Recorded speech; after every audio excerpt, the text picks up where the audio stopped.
As I briefly mentioned in a past video, it can be really important to find someone that can act as an emotional support, as a sounding board for your partner after a pregnancy loss. And you might also feel that you need someone like this, who is not your partner, and while it might sound crazy to reach outside of your romantic relationship for, this quality emotional support, it might just be the best thing you can do, for yourselves and for your relationship. Because the thing is, when you're both going through grief, it can be hard for each of you to show up for the other person, in the specific way that they need, especially if you have different ways of processing grief.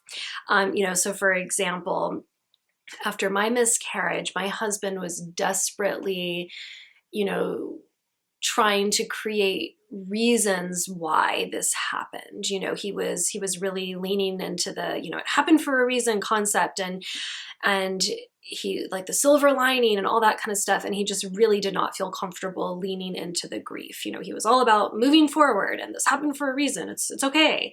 I, on the other hand, felt a really deep need to sit in the grief, to sit in the sadness. I cried for really long periods, and I just had to feel hopeless and angry and so on. I couldn't hide from or sidestep all of the emotions. I just couldn't do it.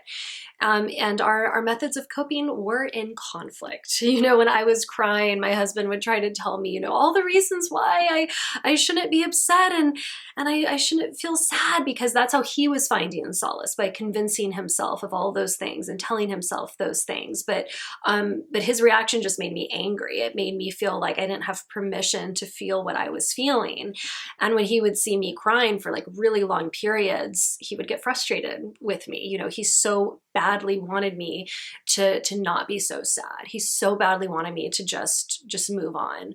And when this started to become really tense and create a lot of friction in our relationship, it's when I realized that, okay, I think we need to look outside of our relationship for emotional support through this trauma. So for me, I leaned on my mom. She had a miscarriage. She understands like how I need to grieve. She understands my process for grieving, and she had enough emotional distance, from the trauma to really have the emotional strength to be there for me.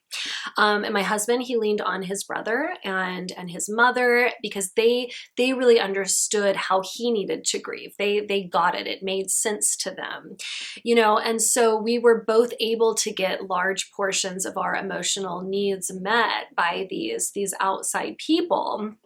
And then when we came together, we were able to just be, we would just cuddle, watch a movie, rest together.